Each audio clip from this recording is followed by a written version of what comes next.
तो हमने ये तीनों रेशियो देखे कि पी क्यू अपॉन डी ई, Q R upon E F, R P upon F D, तीनों के तीनों इक्वल आ रहे हैं, इज इक्वल टू 1/2। हम क्या कहेंगे कि जब तीनों साइड्स के रेशियो इक्वल आ रहे हैं और 1/2 हैं, तो हम ये कहेंगे therefore by triple S similarity, by triple S similarity criteria. अब इसमें कोई दो पकड़ लीजिए, कोई दो रेशियो ले लीजिए, जैसे P Q upon D E और Q R upon E F है।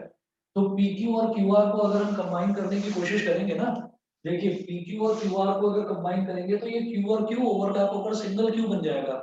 तो मैं इसको बोलूंगा कि triangle P Q R is similar to, denominator में डी और ई एफ है, तो इसको कंबाइन करेंगे तो ये क्या हो जाएगा, ई और ई ओवरलैप बनकर डी ई एफ बन जाएगा, ट्राइंगल डी ई एफ। इस तरीके से हम इनके सीक्वेंस का ध्यान रखते हैं। बताइए सबको क्लियर है? हाँ जी यस सर। सर। क्लियर है? जी ठीक सर। है। अच्छा जी, लक्ष्य बताइए, लक्ष्य शर्मा, लक्ष्य राजपूत बताओ। Yes sir. Yes sir. ठीक है, चलिए जी, ये हो गया। अब इसके बाद इसका थर्ड पार्ट देखते हैं, इसी एग्जांपल का थर्ड पार्ट।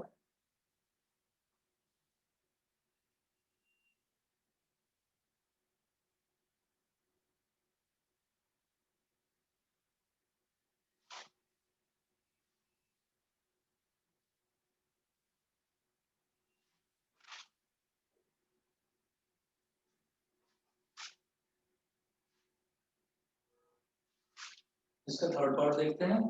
थर्ड पार्ट है, दो ट्रायंगल दे रखे हैं यहाँ पर मुझे।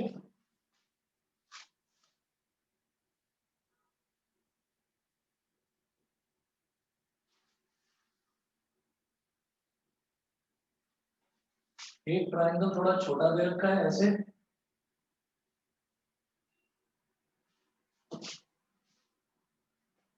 टू पॉइंट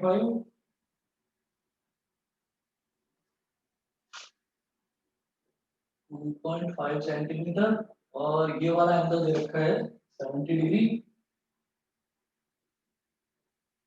और ये है 5 सेंटीमीटर, 5 सेंटीमीटर। तो इसको बोलेंगे, और ये है M N L, triangle M N L. एक तो ये है, दूसरा ट्राइंगल थोड़ा बड़ा है,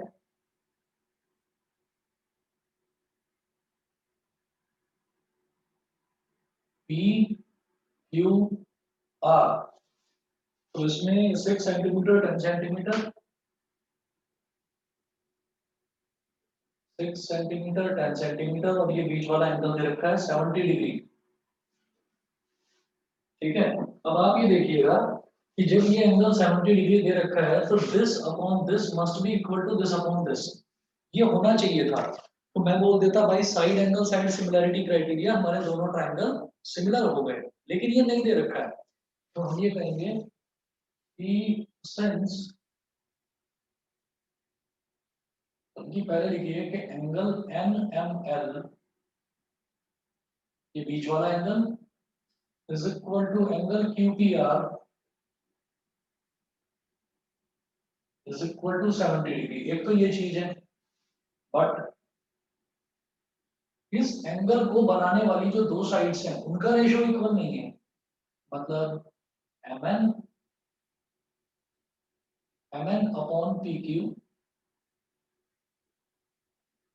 is not equal to M L upon Q R. तो ट्राइंगल एम एन एल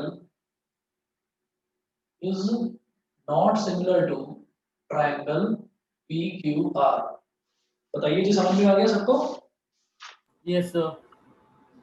ठीक है, तो हम ये कहेंगे कि ये सिमिलर नहीं है। फिर देखते हैं जी अगला फोर्थ पार्ट।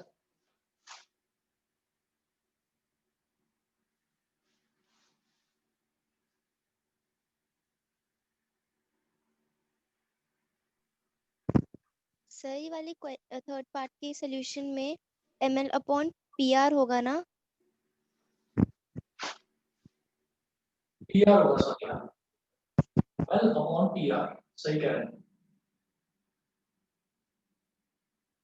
ये थर्ड पार्ट हो गया। थर्ड पार्ट के बाद फोर्थ पार्ट देखिएगा।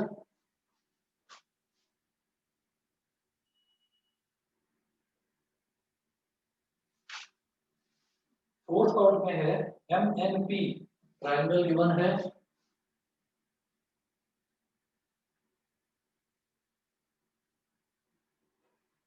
एम एन पी, ये है ट्रायंगल।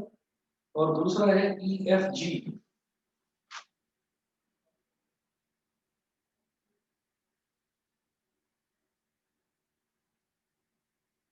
ई एफ जी, दूसरा ट्रायंगल ये है एम एन पी और ई एफ जी। तो एम एन पी क्या है, 2.73 और 2 ये दे रखा है,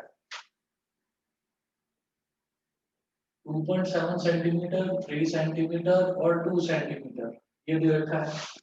और जो ई एफ जी है वो है 5, 6 और 4, 5 सेंटीमीटर, 6 सेंटीमीटर और 4 सेंटीमीटर। ठीक है, तो यहाँ पर भी आप ये क्या देखेंगे, देखो 3/6 अगर ये कर दें तो 1/2 आ जाएगा, 2/4 कर दें तो 1/2 आ जाएगा, लेकिन 2.7/5 कर देंगे तो रेशियो इक्वल नहीं आ रहा है।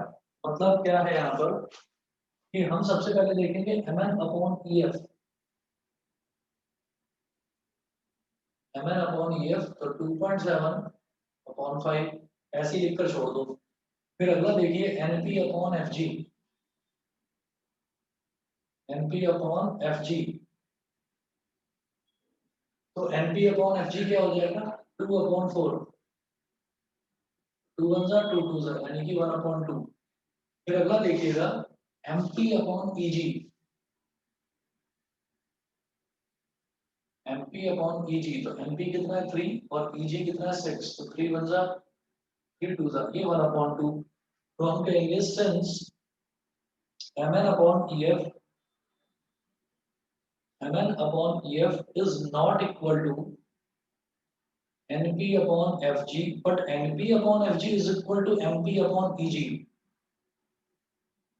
हम ये कह देंगे कि देखो ये दोनों तो आपस में इक्वल हैं, पर ये तीसरे वाला जो साइड्स है उसके रेशियो के इक्वल नहीं है।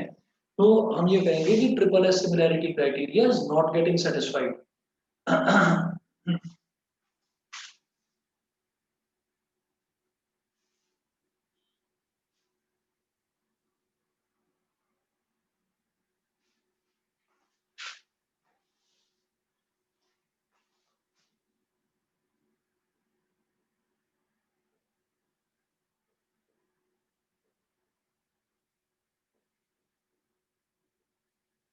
Triple S similarity criteria is not getting satisfied, so triangle MNP is not similar to triangle EFG। ठीक है, इसी तरीके से ये फोर्थ पार्ट था। फोर्थ पार्ट के बाद देखिएगा फिफ्थ पार्ट।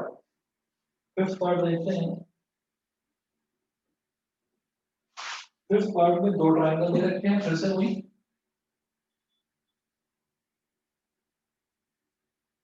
ए बी सी,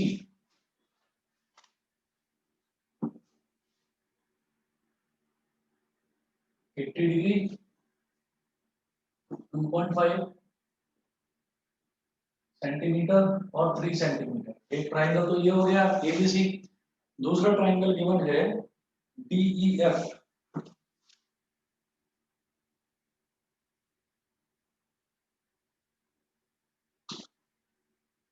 डीईएफ, डीईएफ। अब डी पर दे रखा है 80 डिग्री, 80 डिग्री, और डीई है 5 सेंटीमीटर और एफ डी है 6 सेंटीमीटर। तो आप ये देखिए यहाँ शायद बात बन जाएगी। यहाँ पर क्या है कि 2.5 का डबल है, 2.5 इंटू 2 करेंगे तो 5 आ जाएगा, और 3 इंटू 2 करेंगे तो 6 आ जाएगा। और इन दोनों के बीच में यहाँ पर एंगल बन रहा है 80 डिग्री, लेकिन इन दोनों के बीच में नहीं बन रहा, तो ये भी नहीं हो पाएगा।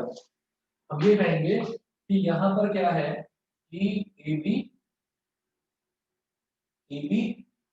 Upon DE is equal to कितना हो गया 2.5 अपॉन 5, तो 2.5 बन जा 2.5 टू जा, तो ये हो गया हमारा अपॉन 2। दूसरा देखिए BC अपॉन DF या FD बोल दो, ये कितना हो जाएगा 3 अपॉन 6, तो 3 1 जा 3, 3 2 जा 6, ये हो गया 1 अपॉन 2। तो देखो होता क्या है कि जैसे कि 2.5 अपॉन 5 करा हमने तो 1 अपॉन 2 आ गया। सिमिलरली 3 अपॉन 6 करेंगे तो भी 1 अपॉन 2 आ गया। तो AB और DE ये तो 1 अपॉन 2 हो गया, लेकिन BC और FD 6 है, ठीक है। तो AB और BC यूज कर रहा हूं ना मैं यहाँ पर, तो उनके बीच में होना चाहिए था एंगल 80 डिग्री, ठीक है। यहाँ पर मैंने DE और FD यूज करा है, तो उनके बीच में ही एंगल 80 डिग्री है, तो हम ये कहेंगे इनके बीच में एंगल 80 डिग्री नहीं है, इस वजह से ये सिमिलर नहीं होगा। यहाँ मेंशन कर रहा हूँ इस रीजन को।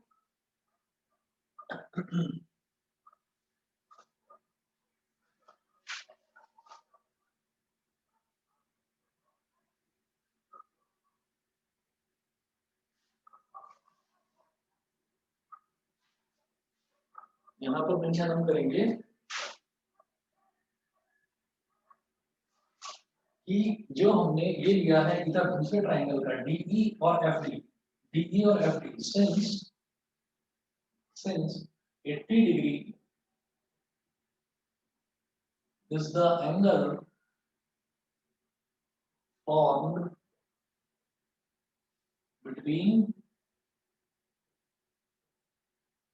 the sides DE and FD. DE and FD. So 80 degree must be the angle formed between the sides AB and BC. AB and BC bracket में मेंशन करिए which is not in this case, जो इस case में नहीं हो रहा है। So SAS criteria is not getting satisfied,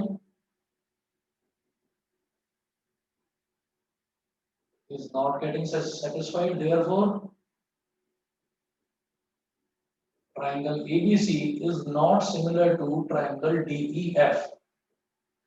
ABC DEF के सिमिलर नहीं होगा, ठीक है। ये देखने के बाद में फिर एक पार्ट और है इसमें, वो भी देखते हैं। 6th पार्ट में मुझे ट्रायंगल दे रखा है DEF।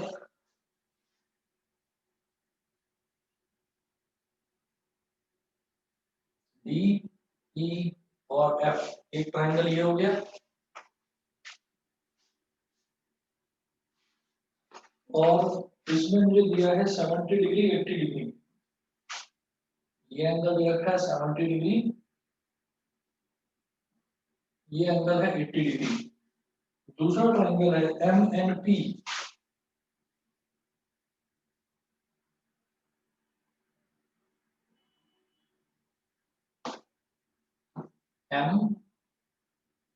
MNP, तो M क्या है 70 डिग्री,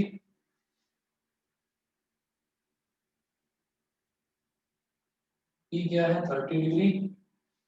तो अब आप खुद देख लीजिए, जब ये 80 है और 70 है, तो अगर मैं इस ट्रायंगल में एंगल सम प्रॉपर्टी लगाऊं तो 80 प्लस 70 हो गया 150, तो टोटल 180 करने के लिए ये वाला एंगल कितना होना चाहिए 30 डिग्री।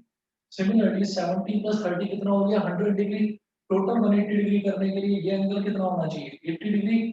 तो एंगल सम प्रॉपर्टी से हमारे पास एंगल क्या आ गए 70 30 80, यहाँ पर भी 70 30 80।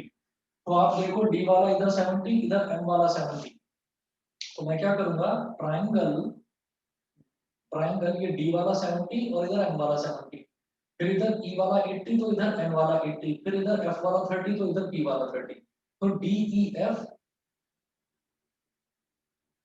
Is similar to M N P. तो सीक्वेंस बना बनाया मिल गया मेरे को, देखने की जरूरत ही नहीं है। बताइए जी, समझ में आ गया Yes, sir. है ना? हाँ जी सर। चलिए जी, अब ये करने के बाद में फिर इसके बाद अगले क्वेश्चंस पर आते हैं। एग्जांपल नंबर 2 है नेक्स्ट पेज पर। बेटा ये 6 के 6 पार्ट समझ में आ गए ना सबको? Yes, sir. जी सर। Yes, ठीक sir. है, ओके बेटा ओके। फिर इसके बाद देखते हैं एग्जांपल नंबर 2।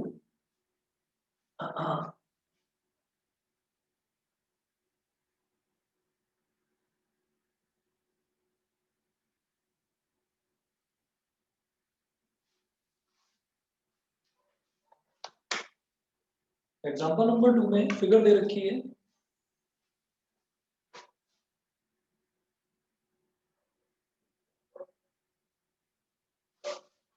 एग्जांपल नंबर 2 में हमें दो फिगर दे रखी है और ये बोल रहे हैं find angle F in the given figure.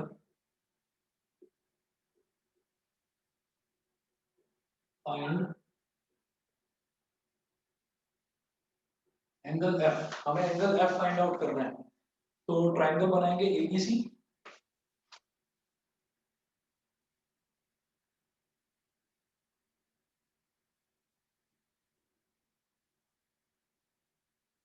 Triangle A B C, ये हो गया। और दूसरा है D E F.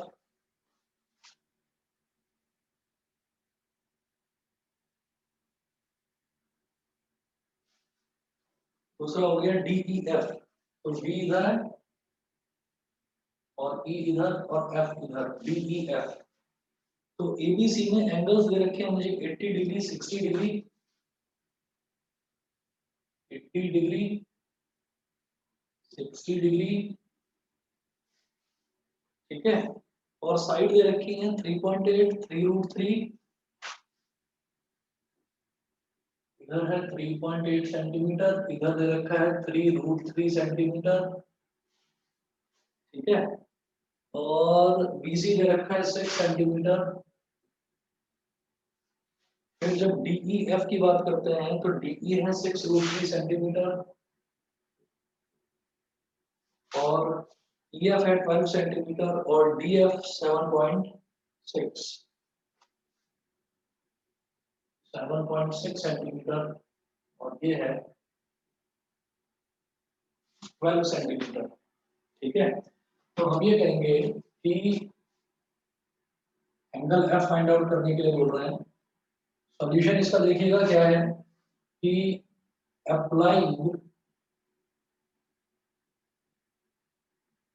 Angle sum property, applying angle sum property in triangle ABC। तो angle A plus angle B plus angle C is equal to 180 degree. Angle A है 80 degree, B है 60 degree. तो 80 degree plus 60 degree plus angle C is equal to 180 degree. 80 plus 60 कितना हो गया 140 degree plus angle C is equal to 180 degree.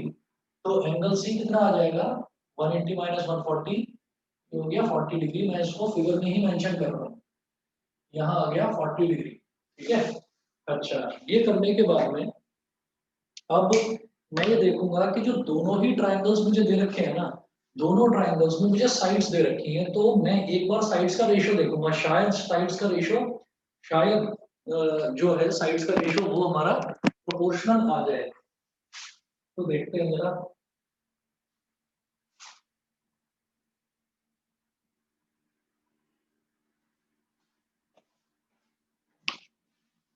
अब देखिएगा, मैंने ये कहा कि AB और मैं देख रहा हूँ कि 3.8 का डबल होता है 7.6, तो मैं लिखूंगा AB upon FD is equal to 3.8 upon 7.6, तो 38 2 जा 76 होता है, तो ये 1/2 हो गया। अगला AC upon ED, AC upon ED, AC upon ED कितना हो जाएगा 3√3 अपॉन 6√3, 3√3 अपॉन 6√3, √3 से √3 कट गया, 3 1 जा 3, 3 2 जा 6, ये आ गया 1/2। अगला BC upon EF, BC upon EF is equal to हो गया 6/12, 6 1 जा 6 2 जा, तो तीनों की वैल्यू 1/2 आ गई। हम ये कहेंगे that is AB upon FD, AB upon FD is equal to AC upon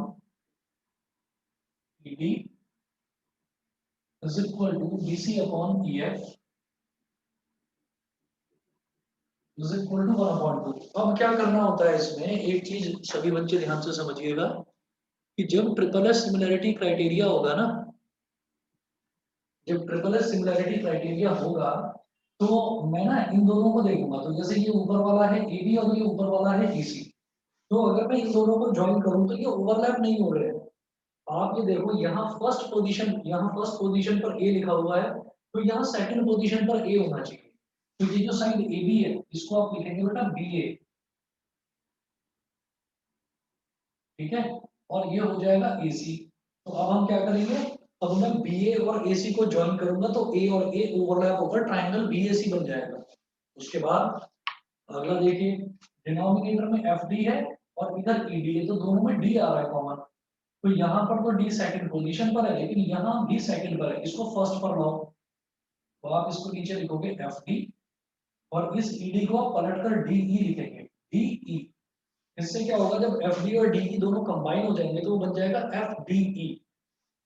similarly आप कुछ और करना चाहें तो जैसे ये बी सी है तो इधर ए सी लिखा हुआ है, तो बी सी को सी बी लिखो, ताकि ए सी और सी बी को अगर आप कंबाइन करना चाहो तो ए सी भी बन जाए।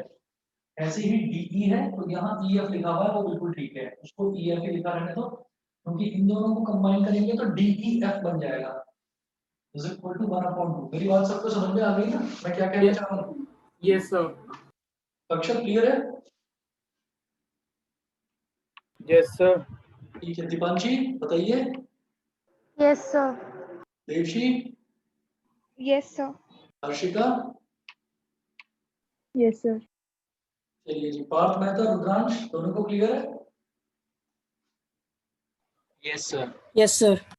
ठीक है जी, तो by triple S similarity criteria फिर आपकी मर्जी है, आप कोई भी ट्रायंगल मेंशन करो, चाहे आप इन दोनों को कंबाइन करके बोल दो BAC सिमिलर टू FDE, चाहे इन दोनों को कंबाइन करके बोल दो, कोई फर्क नहीं पड़ने वाला, ठीक है। तो हम ये कहेंगे, हमने पहले दूसरे को ले लिया कि triangle BAC is similar to triangle FDE, triangle FDE ये हो गया। तो इसमें क्या दिखाई दे रहा है कि जब हमारे दो ट्रायंगल सिमिलर हो गए तो कॉरेस्पॉन्डिंग एंगल्स जो हैं वो इक्वल हो जाते हैं। तो इन्होंने क्या पूछा है हमसे इस क्वेश्चन में पूछा फाइंड एंगल F, तो जो F अल्फाबेट है वो कौन सी पोजीशन पर आ रहा है, पहली पोजीशन पर, तो इधर पहली पोजीशन पर क्या है B, तो मैं लिखूंगा angle B is equal to angle F। और याद रखिए कोई भी बच्चा यहाँ पर ये नहीं लिखेगा CPCT या CPST ना, वो यहाँ पर नहीं लिखा जाता सिमिलैरिटी में जब आपने इतना करा बस इसके बाद ही एक लाइन लिख देंगे, it implies that angle B is equal to angle F। Angle B angle F के इक्वल है और एंगल B कितना है 60 डिग्री, तो एंगल F भी 60 डिग्री हो जाएगा। Therefore angle F is equal to 60 degree. सभी को क्लियर? Yes, sir. ठीक है जी, एग्जाम्पल 2 हो गया, फिर देखते हैं एग्जाम्पल नंबर 3। एग्जाम्पल नंबर 3 में दे रखा है इन the given figure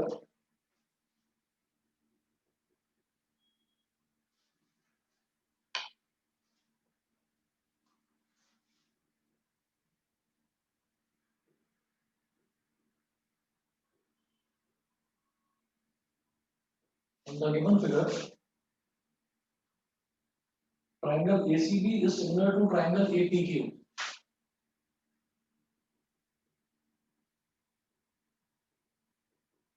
ACB is similar to triangle APQ. Full stop. If BC is equal to 8 centimeter,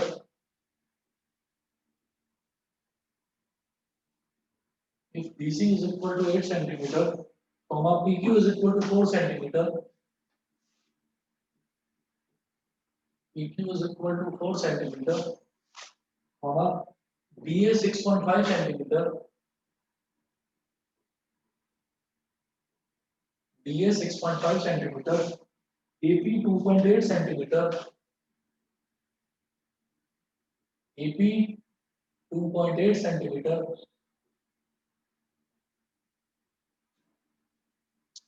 find CA and AQ. ये CA और AQ फाइंड आउट करने के लिए बोल रहे हैं और जो फिगर दे रखी है वो फिगर बताता हूँ मैं आपको कैसे दे रखा है।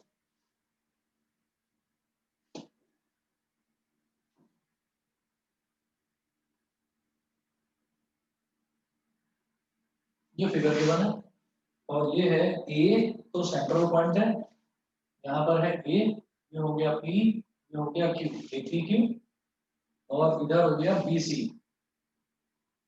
ठीक है, अब जरा देखिएगा कि गिवन है ACB और APQ सिमिलर है। Given triangle ACB is similar to triangle APQ, ये गिवन है। तो इसका मतलब क्या हो गया, जब ये पहले से ही मेरे को गिवन है तो सिमिलैरिटी प्रूव करने की तो जरूरत नहीं है, ये तो मुझे पहले से ही दे रखा है। अब हम क्या करेंगे कि इनके रेशियो देखेंगे, तो AC upon AP, AC upon AP is equal to दूसरा तीसरा CB upon PQ is equal to पहला तीसरा AB अपॉन AQ। ये हो गया। मुझे क्या निकालना है, मुझे एक तो ये निकालना है AC और एक ये निकालना है AQ। ठीक है, AC मतलब यही C है, एक ही बात है। और जो जो वैल्यूज दे रखी है ना वो वैल्यूज डालेंगे अब यहाँ पर।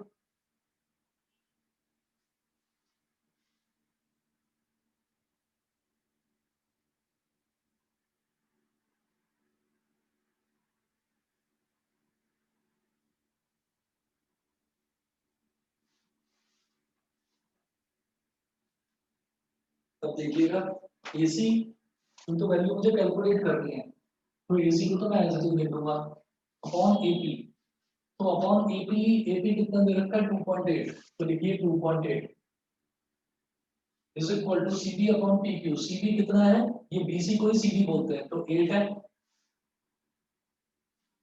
अपॉन PQ कितना दे रखा है 4, तो लिखिएगा 4 is equal to AB upon AQ। AB कितना है यानी कि BA 6.5 अपॉन AQ हो गया। अब आप क्या करें, पहले तो इसको इसके बराबर लिख लो, तो AC upon 2.8 is equal to 8 upon 4 and फिर क्या करो, इसको इसके बराबर लिख लो, 8 upon 4 is equal to 6.5 upon AQ। ठीक है, तो 4 1 जा 4, 4 2 जा 8, 4 1 जा 4, 4 2 जा 8, तो AC upon 2.8 is equal to 2 upon 1 and 2 upon 1 is equal to 6.5 upon AQ। तो AC into 1 और 2.8 into 2 5.6, तो AC तो आ गया 5.6 सेंटीमीटर। और जब इसकी बात करेंगे तो ये हो गया ट्वाइस ऑफ AQ, 6.5 into 1 हो गया 6.5, तो AQ कितना हो गया 6.5 upon 2, 6.5 upon 2 कितना हो जाएगा 2 3 जा 6, 3.25, तो AQ हो गया 3.25 सेंटीमीटर। बताइए जी सभी बच्चों को क्लियर है? हाँ जी सर। ठीक है, चलिए जी। Yes, sir. ठीक है जी, उसके बाद जो है मैं आपको कुछ क्वेश्चंस दे रहा हूँ जी होमवर्क में, अगर आरडी है तो ठीक है, अगर नहीं है तो मैं कुछ क्वेश्चंस आपको फोटो खींच के व्हाट्सएप कर दूंगा, ठीक है। आपको इसके 6 क्वेश्चंस करने होंगे, मैं 6 क्वेश्चंस भेजूंगा एक्सरसाइज 7.5 के, ठीक है। Yes, sir. चलिए जी, ठीक है, आज Yes, के लिए sir. इतना ही। Namaste, sir. नमस्ते। Thank you, sir. Sir, okay, bye, sir. Bye. Bye, sir. Okay, bye.